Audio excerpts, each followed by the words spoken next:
میرے بھائی نے اپنی اہلیہ کو 3 طلاق دی، اب کہتے ہیں کہ حلالہ کر لیا، لیکن ہم نے کوئی تصدیق نہیں کی، کیا تصدیق کرانا ضروری ہے؟ بھائی دیکھو، ایک آدمی اگر اپنی بیوی کو 3 طلاقیں دیتا ہے، پہلی بات تو گناہ کرتا ہے، اکٹھی 3 طلاقیں دینا جائز نہیں ہے، لیکن طلاقیں واقع ہو جائیں گی۔ اس میں پورا مدلل ابھی کلپ بھی ریکارڈ کروانے والا ہوں انشاءاللہ۔ اچھا میرے بھائی، تو یاد رکھو جس نے بھی 3 طلاقیں دی بیوی کو، تو طلاقیں دے کے پہلی بات تو برا کام کیا، 3 جائز نہیں ہے۔ پھر عورت نے اگر حلالہ کیا ہے تو یہ پری پلان حلالہ تھا تو حرام ہے۔ پری پلان کا مطلب عدت گزرنے کے بعد اس خاتون نے کسی مرد سے نکاح کیا اور پہلے سے ایگریمنٹ کیا کہ آپ نکاح کے بعد ہم بستری کے بعد مجھے طلاق دے دو گے، تو یہ ایگریمنٹ کی وجہ سے یہ حلالہ کیا ہو گیا؟ لعنتی عمل ہو گیا۔ رسول اللہ صلی اللہ علیہ وسلم نے ارشاد فرمایا لعن اللہ المحلل والمحلل له، حلالہ کرنے والے اور جس کے لیے کیا جا رہا ہے ان دونوں پر اللہ کی لعنت۔ جس کے لیے کیا جا رہا ہے وجہ اس کی یہی ہے کہ وہ بھی اس میں پلان کا حصہ بنتا ہے، وہ کہتا ہے میری بیوی سے تم شادی کرو اور پھر یوں کر دینا، پھر یوں کر، ایگریمنٹ ہوتا ہے۔ اگر ایگریمنٹ نہیں تھا، اچھا حلال پھر بھی ہو جائے گی، کیونکہ نبی نے اس کو بھی حلال کرنے والا ہی کہا ہے۔ جس حلالے پر لعنت کی ہے لعنت تو ہوگی، لیکن بیوی طلاق کے بعد پہلے شوہر کے لیے حلال بہرحال ہو جائے گی۔ یہ حدیث سے پتہ چلتا ہے، کیونکہ آپ نے فرمایا حلال کروانے، محلل کہتے ہیں حلال کروانا، حلالہ کروانا تو ہم نے بتایا نا، لعن اللہ المحللہ، نبی نے فرمایا وہ شخص جو اس عورت کو پہلے شوہر کے لیے حلال کرے اس پر بھی لعنت، اور جس کے لیے حلال کیا ہے اس پر بھی لعنت۔ پتہ ہے حلال تو ہو گیا ہی نا، لیکن غلط طریقے سے کیا ہے تو اس عمل پر لعنت ہوگی، مگر حلال ہو جائے گی۔ ابھی اس عورت کے لیے دوسرے شوہر سے طلاق لینے کے بعد عدت کے بعد پہلے شوہر سے نکاح حلال ہو جائے گا، یہ تو حدیث سے پتہ چل رہا ہے، لیکن یہ عمل ایگریمنٹ کر کے کیا تو کیا ہو جائے گا؟ حرام، ناجائز، گناہ ملے گا اس پہ۔ اگر بغیر ایگریمنٹ کے کیا ہے تو کوئی گناہ نہیں ہے۔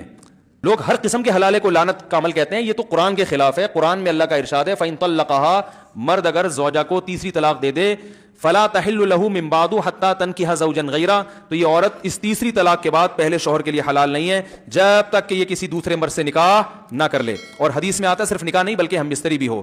آگے قرآن کہہ رہا ہے فَإِن طَلَّقَهَا، اس کے بعد اگر چاہے وہ فوراً بعد ہو، 1 سال کے بعد ہو، 20 سال کے بعد ہو، قرآن نے ایسی کوئی شرط نہیں لگائی ہے۔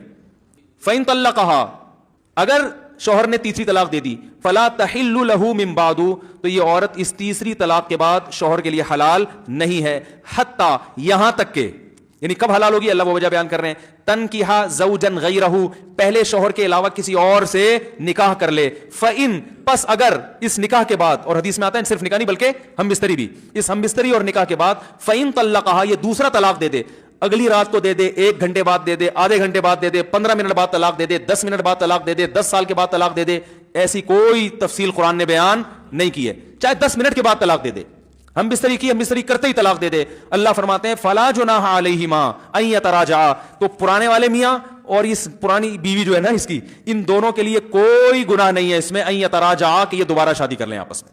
تو بھائی آپ غیرت اور کے جوش میں آ کے شریعت کو تبدیل کرنے کی کوشش نہ کریں۔ بہت سے لوگ کیا کرتے ہیں، وہ 3 طلاقوں کا جہاں مسئلہ ہے کہ وہ حلالہ تو لعنت ہے، حلالہ تو یہ ہے، تو حلالہ کروا دیا، حلالہ کر، بھائی جان اگر قرآن، اگر یہ حلالہ لعنتی عمل ہوتا تو قرآن کیوں اس کو بیان کرتا؟ حدیث میں لعنت ہے، قرآن میں اس کی اجازت ہے، تو پتہ چلا حدیث والا حلالہ کچھ اور ہے، قرآن والا حلالہ کچھ اور ہے۔ پری پلان حلالہ ہے وہ لعنت ہے، پلان یعنی پری پلان سے مراد ایگریمنٹ نہیں ہے۔ تو پھر اگر دوسرا شوہر ہم بستری کرنے کے فوراً بعد طلاق دے دے تو بھی عورت پہلے شوہر سے نکاح کر سکتی ہے۔ یہ بھی جائز ہے کہ عورت نے پہلے سے ایگریمنٹ نہیں کیا، دوسرے شوہر نے جب بیوی سے ہم بستری کی تو عورت کے لیے یہ بھی حلال ہے کہ فوراً طلاق مانگ بھی لے۔ اس کے ناجائز ہونے کی بھی قرآن و سنت میں کوئی دلیل نہیں ہے۔ طلاق عورت اگر بغیر کسی ریزن کے مانگے نا اپنے شوہر سے تو گناہ ہے۔ ایسی عورتوں کو منافقات میں شامل کیا گیا ہے جو جنت کی خوشبو بھی نہیں پائیں گی، لیکن اگر کسی ریزن کی وجہ سے مانگ رہی ہے تو اسلام میں یہ غلط نہیں ہے۔ تو یہ بھی ایک ریزن ہے کہ میں اپنے پہلے شوہر کے پاس جانا چاہتی ہوں کیونکہ میرے اس سے بچے ہیں، تو یہ ریزن ہے ایک، بھائی میری یادیں اسی سے وابستہ ہیں۔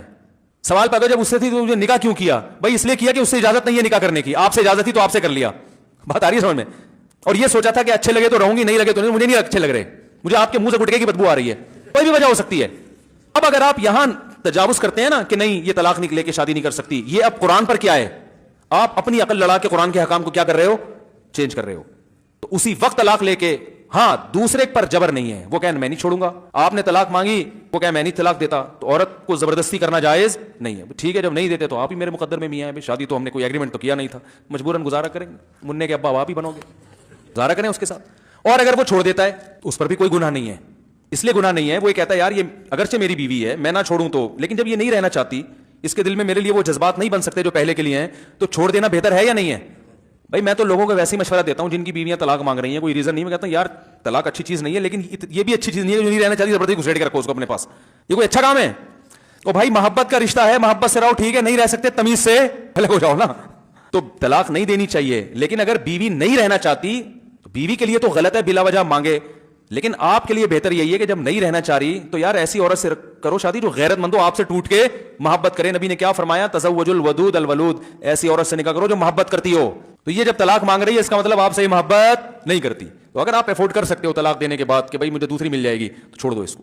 اگر نہیں آپ کہیں یار میں تو اس سے بھی جاؤں گا, ٹھیک ہے, مجھے ویسے کوئی لفٹ نہیں کرائے گا معاشرے میں, پھر بے شک نہ چھوڑو. آپ بولو بھائی ٹھیک ہے تمہیں میں سمجھ میں نہیں آ رہا لیکن مجھے تم ہی سمجھ میں آ رہی ہو, تمہارے علاوہ مجھے کوئی سمجھ میں. اختیار تو اللہ نے مرد کو دیا ہے نا بھائی, میں نہیں رہ سکتا, مجھے تم سے اتنی محبت ہے, تمہیں اگرچہ نہیں ہے لیکن اب تو تم نے اپنی مرضی سے قبول ہے نا ہمیں, تو اب ہم تو تمہیں پہلے سے بھی زیادہ محبت ہو گئی, ہم نہیں چھوڑیں گے, جاؤ. تو بعض دفعہ مرد ایسا ہوتا ہے, ایک صحابی نبی کے پاس ہے, انہوں نے اپنی زوجہ کے بارے میں بتایا کہ کچھ ایسی حرکتیں بتائیں ان کی جو نازیبہ ہوتی ہیں, تو آپ صلی اللہ علیہ وسلم فرمایا ان کو طلاق دے دو. حدیث کا مفہوم بیان کر رہا ہوں. ان صحابی نے عرض کیا یا رسول اللہ میں بہت زیادہ محبت کرتا ہوں. آپ نے فرمایا ٹھیک ہے پھر مت دو. مطلب یہ کہ وہ عورت ایسی ہے کہ وہ رکھنے کے قابل نہیں ہے, لیکن اب تمہیں عشق کی حد تک محبت ہو گئی ہے تو ایسا نہ ہو کہ برائی میں نہ پڑ جاؤ کسی نا. ایسی عورت کو چھوڑو گے تو اب تمہیں اس ڈیزائن کی دوسری ملے گی نہیں, وہ زیادہ خوبصورت تھی یا کیا مسئلہ تھا اس میں, تو پھر تمہیں وہی. ایک صاحب کی بیوی بد اخلاق تھی مگر خوبصورت بہت تھی, تو انہوں نے اپنی بیوی کو طلاق دے دی. اب ان کو اچھے اخلاق والی مل گئی مگر اس کی شکل بیچاری کی بقول ان کے, آپ کوئی بھی نہیں جانتا نہیں ہے میں کس کی بات کر رہا ہوں, اس لیے کوئی غیبت نہیں ہے, کسی کا راز فاش نہیں کر رہا. تو وہ میرے پاس آئے, کہنے لگے یار وہ پرانی بہت یاد آ رہی ہے. میں نے کہا رہا یار وہ ٹھیک ہے بد اخلاق تھی لیکن شکل اچھی تھی. کہہ رہی یہ اخلاق کی بہت, لیکن کہہ رہے شکل بالکل بھی اچھی نہیں ہے. تو میں نے کہا اب اس کو بھی گزارا کر لو. اب ان کے ماشاءاللہ گزارا ہو رہا ہے, بچے بھی ہو گئے ان کے. میں نے کہا ورنہ جب اگلی ملے گی نا تو نہ اخلاق کی اچھی ہوگی اور نہ شکل کی ہوگی, پھر بولو کہ دوسری اخلاق کی تو اچھی تھی نا. تو شکر کرو جو بھی اللہ نے جس کو جو پیس دے دیا اللہ کا شکر ادا کرو, جو ملا صبر کرو, شکر کرو. دنیا میں سارے مزے دنیا میں نہیں ہوتے, پازیٹیو چیزوں کو دیکھو, نیگیٹو کو اگنور کرو. تو اب اللہ نے قرآن میں کیا کہا کہ اب اگر شادی کے بعد دوسرا میاں طلاق دے دے, فوراً دے دے, اگلے دن دے دے, 10 سال کے بعد دے دے, وہ اس کا ہیڈیک ہے, وہ ان کا آپس کا مسئلہ ہے.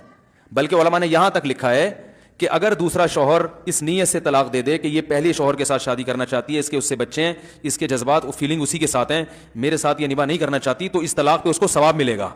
مقصد تو راحت, طلاق اس لیے بری چیز ہے کہ اس سے نقصان ہوتا ہے نا, یہاں طلاق کا نقصان کے بجائے کیا ہو رہا ہے, فائدہ ہو رہا ہے. اور دوسری بات جو حلالے کا مقصد تھا وہ بھی حاصل ہو گیا. مقصد یہ تھا کہ جب مرد نے 3 طلاقیں دی تھیں تو طلاق میں یا تو عورت قصوروار ہوگی یا کون قصوروار ہوگا, آدمی. یہی مسئلہ ہے نا. اگر عورت قصوروار تھی تو اس کی زندگی میں نیا مرد آیا تو اس کو کمپیئر کرنے کا چانس دیا شریعت نے, دیکھو یہ بھی ہے وہ بھی ہے, دونوں میں زیادہ اچھا کون ہے. اب سوچ سمجھ کے جانا. جو جھگڑے ہو رہے تھے, اگر اس کا پرانا میاں غلط تھا تو وہ کبھی بھی پرانے کے پاس نہیں جائے گی. وہ کہے گی اللہ نے میری جان چھڑا دی, میری زندگی میں ایک نیا مرد آ گیا, ایک اچھا آدمی مل گیا, میں اب آپ ہی کے ساتھ زندگی گزاروں گی, مجھے وہاں جانے کا کیا شوق ہے. دوبارہ اس کے پاس جانا چاہتی ہے, اس کا مطلب فالٹ کس میں تھا, عین ممکن ہے آپ میں فالٹ ہو. اب آپ کو اندازہ ہو گیا کہ جو ہے نا مرد کیسے ہوتے ہیں. اور مرد کی اگر غلطی تھی تو جب وہ دھکے کھائے گا نا اس بیوی کو یاد کر کے روئے گا, تو اسے اندازہ ہوگا یار اس میں فالٹ تھے, مگر اب جو میں رشتے تلاش کر رہا ہوں اس سے بھی زیادہ فالٹ والے مل رہے ہیں. یار کم از کم بچوں کو تو پال رہی تھی نا, اب تو بچے بھی گئے, چلو کھانا نہیں بناتی تھی, خدمت نہیں کرتی تھی, تمیز سے بات تو کرتی تھی. وہ یادیں جب علیحدگی ہوتی ہے نا, یادیں تو پھر آتی ہیں, کہے گا یار یہ تو کسی اور کے نکاح میں چلی گئی یار, تو بالکل اختیارات ختم ہو گئے. وہ 100 دفعہ سوچے گا. اگر وہ اپنے فیصلے پر نادم نہیں ہے, وہ کہہ رہے میں نے صحیح کیا, تو وہ دوبارہ کبھی بھی شادی نہیں کرے گا. وہ کہے گا اچھا کسی اور سے نکاح ہو گیا, فون کر کے اپنی پرانی بیگم کو بول دے گا اب اسی کے ساتھ رہنا, اس خوش فہمی میں نہ رہنا کہ میں آپ سے شادی کروں گا, ادھر ہی زندگی ہنسی خوشی زندگی گزارو, میری جان چھوٹی, اچھا ہوا تمہیں بھی گھر مل گیا. سمجھ رہے ہیں. لیکن اگر وہ طلاق کے بعد دوبارہ نکاح کر رہا ہے, اس کا مطلب وہ یہ مان رہا ہے کہ غلطی طلاق دینے میں کس کی تھی, میری تھی. تو قرآن کہہ رہا ہے کہ فلا جناح علیہما ان یتراجعا ان ظنا یقیما حدود اللہ, دونوں آپس میں شادی کر سکتے ہیں اگر ان کا خیال ہو کہ اب یہ جھگڑے نہیں ہوں. اس کو بھی سزا مل گئی اور آپ کو بھی سزا مل گئی. ایک آخری بات بتا کے بیان ختم کرتا ہوں. تو لوگ اس کو غیرت کے خلاف سمجھتے ہیں, یہ ایک اہم بات ہے. لوگ کہتے ہیں غیرت کے خلاف ہے کہ 3 طلاقیں دی, ایک آدمی کی بیوی کسی دوسرے مرد کے پاس جائے پھر وہاں سے گھوم کے واپس ہے, غیرت کے خلاف ہے. یہ غیرت کے خلاف اس لیے نہیں ہے کہ جب آپ نے 3 طلاقیں دے دیں, عدت بھی پوری ہو گئی, تو وہ اب آپ کی بیوی ہے نہیں, وہ جہاں چاہے جس سے چاہے شادی. کسی کی طلاق یافتہ سے شادی کرنا غیرت کے خلاف نہیں ہے, آپ کا اس سے کوئی ریلیشن نہیں رہا, وہ جہاں چاہے شادی کرے. اب اگر وہ دوسرے مرد سے طلاق لیتی ہے تو یہ بھی غیرت کے خلاف نہیں ہے. عورتیں طلاق لیتی ہیں نا مختلف بیسس پر, تو غیرت کے خلاف ہے. کسی بھی بیس پہ طلاق لیتی ہے, کوئی بیس معقول ہو. پھر جب طلاق لینے کے بعد عدت بھی پوری کر لے, تو جیسے اس کا کسی اور مرد سے نکاح کرنا غیرت کے خلاف نہیں ہے, اپنے پرانے میاں سے نکاح کرنا بھی غیرت کے خلاف نہیں ہے. تو کون سا اسٹیپ ہے جو آپ کو لگتا ہے یہاں سے غیرت کے خلاف کام شروع ہو رہا ہے؟ تو اس لیے جو جائز حلال ہے وہ غیرت کے خلاف نہیں ہے. اللہ تعالیٰ سمجھنے کی عمل کی توفیق عطا فرمائے. سبحانک اللہم و بحمدک نشہد ان لا الہ الا انت نستغفرک و نتوب الیک.